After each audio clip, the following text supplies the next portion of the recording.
Assalamualaikum warahmatullahi wabarakatuh. Bismillah, alhamdulillah, wassalatu wassalamu ala rasulillah Sayyidina Muhammad ibn Abdullah wa ala alihi wa sahbihi wa mawalah wa la hawla wa la quwwata illa billah. Amma ba'du, fa ya ayyuhal hadirun hidrat usikum wa nafsi bittaqallah faqad fazal muttaqun. Allah subhanahu wa ta'ala berfirman, Inna arsalnaka rahmatan lil alamin. Sesungguhnya kami utus engkau wahai Muhammad rahmatan lil alamin, sebagai rahmat atas alam semesta. Rahmah adalah merupakan kasih sayang. Ya Allah jadikan Nabi Muhammad diutus itu sebagai rahmat, sebagai kasih sayang Allah kepada alam semesta ini. Kalau sekiranya tidak diutus, maka subhanallah ada berbagai macam syariat umat zaman terdahulu akan tertimpa pada kita.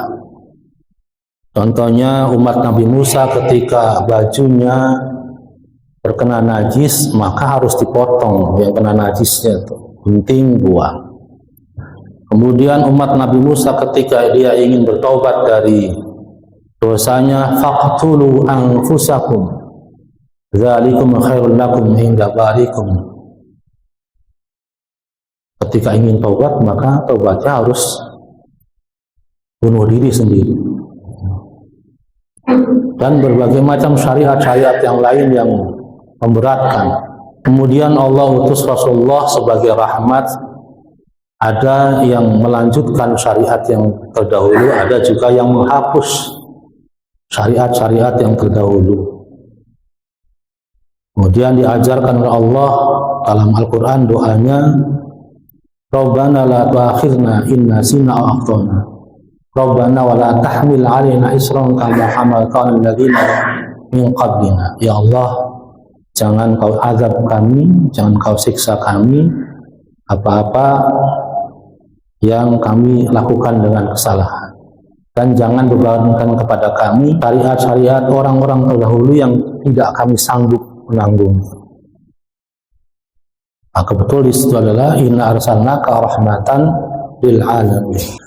Bismillahirrahmanirrahim. Wala tashghil fil masjidi illa bil ibadati faqat, li'annahu lan yubna illa liya'budullaha fihi. Dan jangan menyibukkan di dalam masjid itu kecuali hanya untuk ibadah saja. Li'annahu, karena sungguhnya masjid, lan yubna, tidak akan pernah dibangun, illa, kecuali liya'budullaha fihi, kecuali hanya untuk beribadah di dalamnya. Qala Allah Ta'ala, Allah berfirman, A'udzu billahi minasyaitonir rajim, fi buyutin adzinallahu an turfa'a wa yudhkara fiha ismuhu yusabbihu fiha bil ghusal. Di dalam rumah-rumah Allah yang Allah izinkan untuk mengangkat dan berzikir di dalamnya ismullah, ila qalihi wallahu yarzuqu man yasha bighairi hisab, sampai firman-Nya, sungguhnya Allah memberikan rezeki kepada siapa saja yang Allah kehendaki, bighairi hisab, tanpa perhitungan. Wa idza dakhaltal masjida faqaddimu rijlakal yumna wa qul bismillahi wassalatu ala rasulillahi Allahumma ighfirli dhunubi waftah li abwaaba rahmatik. Wa idza dan nalikane dakhalta masuk, dan jika engkau masuk ke dalam masjid, faqaddimu rijlakal yumna, faqaddim, maka dahulukanlah rijlakal yumna, kakimu yang kanan dulu ketika masuk masjid. Waqul, dan ucapkanlah bismillahi wassalatu ala rasulillahi Allahumma ighfirli dhunubi waftah li abwaaba rahmatik. Ada di atas itu Allahumma ighfirli dhunubi waftah li abwaaba rahmatik. Ketika masuk masjid, kaki kanan dulu melangkahkan sambil mengucapkan doa, Bismillahi Allahumma sholli ala sayyidina Muhammad wa ala alihi Allahumma ighfirli dzunubi waftah li abwaab rahmatik. Kalau di sini lafadznya adalah Bismillahi wassalatu ala rasulillahi Allahumma ighfirli dzunubi waftah li abwaab rahmatik. Dengan menyebut nama Allah, salawat dan salam atas Rasulullah. Ya Allah, ampunilah dosa-dosa saya. Waftahli abwaab rahmatik, dan bukakanlah untuk saya pintu-pintu rahmatmu, pintu-pintu kasih sayang Allah subhanahu wa ta'ala. Wala tajlis hatta tusalliya rak'ataini, dan jangan langsung duduk ketika sudah masuk masjid, jangan langsung duduk sehingga engkau sholat 2 rakaat, yaitu sholat tahiyatul masjid. Fa'ilam tatamakkan minas sholati faqul 4 marratin subhanallahi walhamdulillah wa la ilaha illallah wallahu akbar. Akan tetapi ketika sudah masuk dan tidak mungkin kita untuk melaksanakan sholat tahiyatul masjid karena sudah datang kewajiban yang lebih atau ibadah yang lebih utama yang lain, maka nggak bisa sholat tahiyatul masjid. Contoh, kita terlambat datang, sudah qomat, masuk ke masjid, maka sunnah tahiyatul masjidnya itu gugur karena langsung ikut sholat jamaah bersama imam. Akan tetapi Al-Habib mengajarkan itu bisa diganti dengan ucapan tasbih faqul 4 marratin, ucapkan 4 kali subhanallah walhamdulillah wa la ilaha illallah wallahu akbar. Jadi itu untuk mengganti sholat tasbih, sholat tahiyatul masjid yang tidak bisa kita laksanakan karena sudah masuk sholat fardu. Wa idza kharajta minhu faqaddim rijlakal yusra, dan jika keluar dari masjid faqaddim, maka dahulukan rijlakal yusra, kakimu yang kiri dulu. Faqul, dan ucapkan ma taqaddama waj'al badli abwaab rahmatika abwaab fadlik, dan ucapkanlah sebagaimana doa yang dahulu dan jadikan ganti abwaab rahmatika menjadi abwaab fadlik. Jadi ketika masuk Allahumma ighfirli dzunubi waftah li abwaab rahmatik, maka ketika keluar masjid diganti Allah, baca salawat dulu, kemudian Allahumma ighfirli dzunubi waftah li abwaab fadlik. Wazid, kemudian ditambah a'udzubillahi minasyaitonir rajim wa junudihi. Nah, ketika keluar masjid ditambah doanya Allahumma sholli ala sayyidina Muhammad wa ala alihi Allahumma ighfirli dzunubi waftah li abwaab fadlik a'udzubillahi minasyaitonir rajim wa junudihi.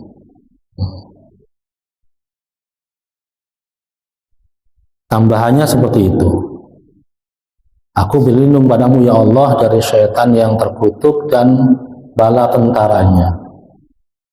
Jadi insya Allah ketika masuk masjid, doanya abwaab rahmati, hanya memohon rahmat Allah, mendapatkan perlindungan dari Allah di dalam masjid.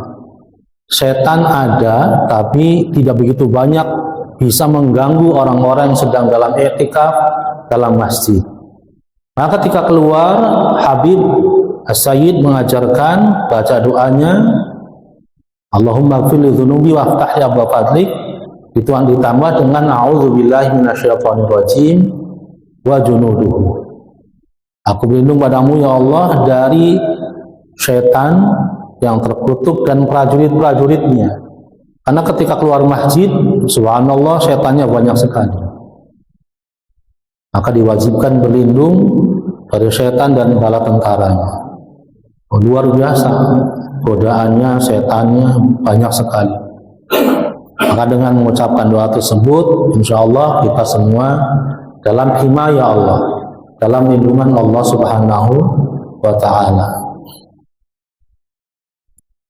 Wa idza sami'tal mu'adzin faqul mithla ma yaqulu illa fi hayya 'alataini. Wa idza sami'tal muadzin, dan jika engkau mendengar azan, faqul, maka ucapkanlah mithla ma yaqulu, sebagaimana yang diucapkan oleh muadzin. Kalau ada azan, kita disunahkan untuk diam dari segala macam aktivitas. Yang lagi ngajar, ada azan, berhenti dulu. Yang lagi makan, berhenti dulu. Yang lagi apa saja, berhenti dulu. Kemudian mendengarkan azan dan mengikuti apa yang diucapkan muazzin. Allahu Akbar, Allahu Akbar, maka kita ikuti Allahu Akbar, Allahu Akbar. Kecuali kepada lafaz hayya 'alataini, kecuali pada lafaz hayya 'alas shalah dan hayya 'alal falah, maka kita menjawab dengan la haula wala quwwata illa billahil 'aliyyil 'azim. Kenapa seperti itu? Karena hayya itu ajakan. Hayya 'alas shalah, mari kita salat. Kita ucapkan apa? La haula wala quwwata illa billahil 'aliyyil 'azim. Tiada daya, tiada upaya kecuali dari Allah Subhanahu wa ta'ala, yang mampu menggerakkan kita untuk bangkit berdiri mengerjakan sholat adalah atas izin Allah Subhanahu wa ta'ala. Kemudian hayya 'alal falah, mari kita menggapai kemenangan, menggapai kebahagiaan. Sungguh emang luar biasa ketika orang berangkat sholat itu. Orang ketika keluar dari masjid, sudah selesai, itu akan muncul rasa tenangnya, rasa bahagianya. Kayaknya gundahnya hilang, gelisahnya hilang, karena sudah diadukan pada Allah Subhanahu wa ta'ala. Berjamaah sholat fardu adalah merupakan sunnah muakkad yang sangat dianjurkan. Ya, hikmahnya adalah merupakan kita melaksanakan sholat itu bukan hanya sekedar menggugurkan kewajiban, akan tetapi ketika berjamaah benar-benar kita menunjukkan kita melaksanakan kewajiban itu dengan rasa sukacita, rasa senang pada Allah Subhanahu wa ta'ala. Ya. Bagaimana kita ingin dikabulkan hajatnya, ingin dikabulkan ijabah doanya, sementara panggilan Allah saja kita enggan melaksanakannya. Allah berfirman, wa idza salata ibadi anni fa inni qaribun. Wahai Muhammad, jika ada hambaku yang bertanya kepadamu tentang diri saya, inni qaribun, jawablah bahwasanya sesungguhnya saya itu dekat sekali. Ujibu da'watad da'i idza da'ani, saya mengabulkan, menjawab, mengijabah doa-doa orang yang idza da'ani, ketika berdoa kepada saya. Jadi jangan sampai gimana ya, kok nggak ada yang diijabah sama Allah, kayaknya nggak ada yang diijabah, padahal berdoa saja enggak. Ada orang begitu Pak, ya, malas doa. Padahal doa huwal ibadah, doa adalah ibadah. Dan hamba yang paling dekat pada Allah adalah hamba yang paling banyak doanya. Sampai urusan garam dapur juga doa sama Allah. Saking menunjukkan bahwasanya kita itu hanya punya Allah. Apalagi ketika doa itu dibacakan di sujud terakhir ketika sholat. Ana aqrabul ibad indallahi, sedekat-dekatnya hamba kepada Allah ketika ia bersujud. Maka dianjurkan katanya berdoa di sujud akhir yang lama. Itu bagi siapa? Bagi orang yang sholatnya sendirian, sholat apa saja. Jangan sebagai imam. Imam sujud akhirnya sujudnya lama sekali, nggak boleh. Kasihan makmumnya, nanti pusing. Dengel, dah masih sujud, akhir sujud lagi. Dengel lagi, nah, masih sujud, nggak boleh. Imam itu baca surat panjang aja nggak boleh. Ada sahabat kalau ngimamin baca suratnya panjang-panjang, sehingga sahabat yang lain ngadu, ya Rasulullah, Ini sahabat ini kalau jadi imam baca suratnya panjang-panjang. Dipanggil sama Rasulullah, apakah engkau ingin menjadi penyebar fitnah? Maka ketika sholat cukup sabbihisma rabbikal a'la, iqra bismi rabbikal ladzi khalaq, wal laili idza yaghsha. Jadi ukuran panjangnya itu, Pak. Untuk jadi imam ukuran panjangnya suratnya itu. Tapi untuk sholat sendirian mah nggak sok sepanjang-panjangnya. Mau satu rakaat pertama Al-Baqarah juga nggak masalah. Kalau sholatnya sendirian, sholat sunnah. Sebabnya apa? Kalau ada makmum yang gelendeng, mengeluh gitu ya, lagi sholat ada imam bacanya suratnya panjang pisan. Akhirnya kan muncul apa dalam hatinya nggak ikhlas. Jangan sampai kita menjadi penyebab tidak ikhlasnya jamaah. Wa fit tathwib, dan dalam ucapan tathwib, yaitu ketika sholat subuh, azan subuh, as-salatu khairum minan naum, maka kita menjawab shadaqta wa bararta wa dzalika minasyahidi. Ya. As-salatu khairum minan naum. Salat itu lebih baik daripada tidur. Orang Yahudi sendiri yang bilang, Palestina akan bebas merdeka ketika umat Islam itu sholat subuhnya sama seperti sholat Jumat. Kalau sholat Jumat itu sampai keluar-keluar. Kalau sholat subuhnya sama persis dengan sholat Jumat, maka Yahudi mulai ketakutan. Sekarang sih masih enak. Ayo, karena ya tadi. Kenapa sampai muncul begitu? Karena umat Islamnya beragamanya tidak 100%. Kebanyakan agamanya hanya beragama KTP. Nama Ahmad, KTP Islam. Sholatnya arang-kadang. Kadang-kadang sholat, kadang-kadang enggak. Yang petani di sawah sholatnya sewayah-wayah.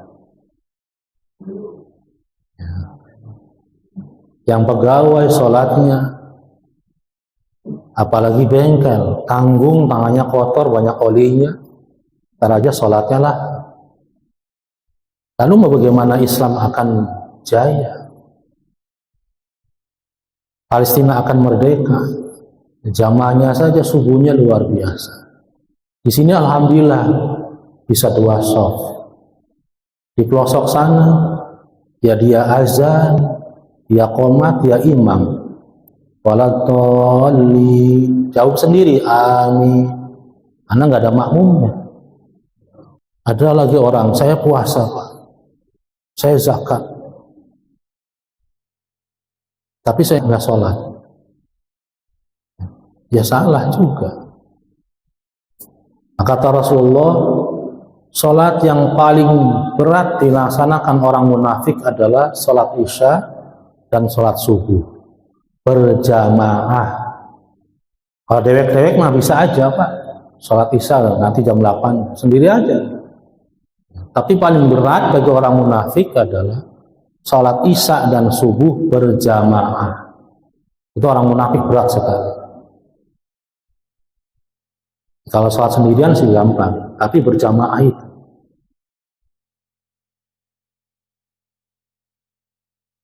Maka kita harus menyadarkan keluarga kita, anak-anak kita, saudara-saudara kita, agar berjamaah subuh dan isya.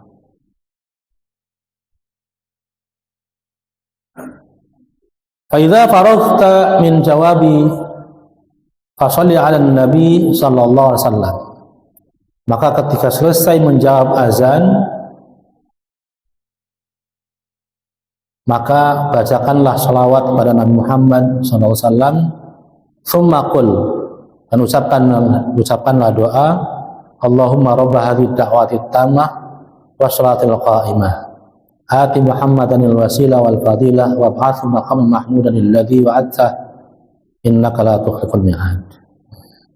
Jadi ketika selesai menjawab azan, kita baca doa setelah selesai azan. Awali dengan sholawat dulu. Ya Allah. Setelah itu waqsir minad du'a bainal adzan wal iqamah. Liqaulihi alaihi salatu wassalam ad-du'a bainal adzanaini la yuraddu.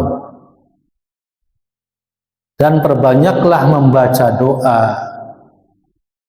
di antara azan dan iqamah. Ketika azan selesai kita baca doa, selesai azan, kemudian melaksanakan sholat sunnah rawatib. Setelah itu menunggu qomat, kita banyakin doa, Pak. Banyakin doa, Pak. Karena itulah tempat di mana doa-doa kita tidak ditolak, diijabah sama Allah. Sebagaimana sabda Nabi Muhammad, ad-du'a bainal adzan wal iqamah la yuraddu. Doa antara azan dan iqamah itu tidak ditolak oleh Allah. Maka banyak-banyakin doa. Bukan malah bengong, apalagi ngobrol. Selesai sunnah rawatib, baca doa yang banyak.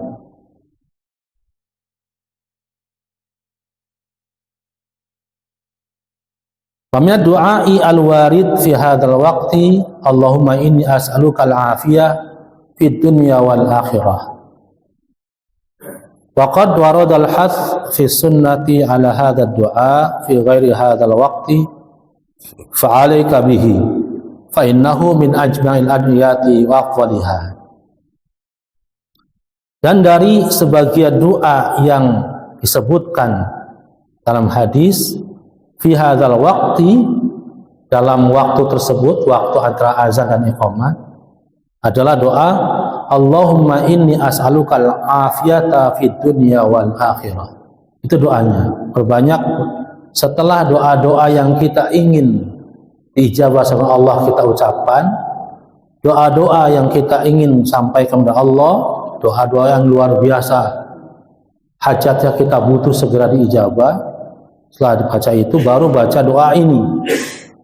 Allahumma inni as'alukal afiyah fid dunya wal akhirah. Ya Allah, sungguhnya saya memohon kepadamu kesehatan di dunia dan akhirat. Perbanyak baca doa tersebut di antara azan dan iqamah. Waqad waradal hath fi sunnah ala hadha du'a. Dan banyak disebutkan, dianjurkan dalam sunnah atas doa tersebut. Fi ghairi hadzal waqti, walaupun bukan di waktu antara azan dan iqamah. Fa 'alaika bihi, maka hendaklah kalian membiasakan membaca doa tersebut. Fa innahu, karena sungguhnya doa tersebut min ajma'il adiyati wa afdaliha, adalah merupakan doa yang kumpulan doa-doa yang dan keutamanya, doa yang sedikit tapi maksudnya terkandung semua, global, kayak seperti doa sapu jagat. Robbana atina fid dunya hasanah wa fil akhirati hasanah wa qina azabannar. Kenapa dikatakan sebagai doa sapu jagat? Maksudnya ketika doa yang kita panjatkan dari awal sampai terus yang kita inginkan apa, intinya adalah apa? Kesimpulannya adalah barangkali ada doa yang ketinggalan, belum keucap. Wa idza salaka ibadi anni fa inni qaribun ujibu da'wata da'i idza da'ani. Jika hambaku bertanya pada saya tentang saya, maka jawablah, saya itu dekat, menjawab doa orang-orang yang berdoa. Falyastajibu li wal yu'minu bi la'allahum yarshudun. Maka syaratnya apa? Falyastajibu li, maka hendaklah mereka menjawab saya dulu. Wal yu'minu bi, dan beriman kepada saya. Itu dulu. Pengen doanya dikabul, ada azan cuek aja. Baru azan belum qomat, santai aja. Pas qomat baru qomat, belum rakaat 1. Fa ilam taf'al dzalika fala aqalla min an ta'khudha fil istidad li sholati min hina tasma'ul adzan. Kalau ternyata hadir sebelum azan berkumandang di masjid, maksimal 5 menit sebelum azan sudah hadir di masjid, dan tidak bisa berbuat seperti itu, fala aqalla min an ta'khudha fil istidad lis salati min hinas madad. Paling tidak minimal kita sudah siap-siap untuk salat ketika terdengar azan. Waqad qala alaihi salatu wassalam fadlu awal waqti ala akhirih ka fadlil akhirati ala dunya. Sungguh telah bersabda Rasulullah SAW, keutamaan awal waktu terhadap akhir waktu dalam sholat, yaitu kafadil akhirati ala dunia, adalah sebagaimana keutamaan akhirat atas dunia. Wallahu a'lam bishawab. Subhanakallahumma bihamdika asyhadu an la ilaha illa anta astaghfiruka wa atubu ilaik. Wassalamualaikum warahmatullahi wabarakatuh.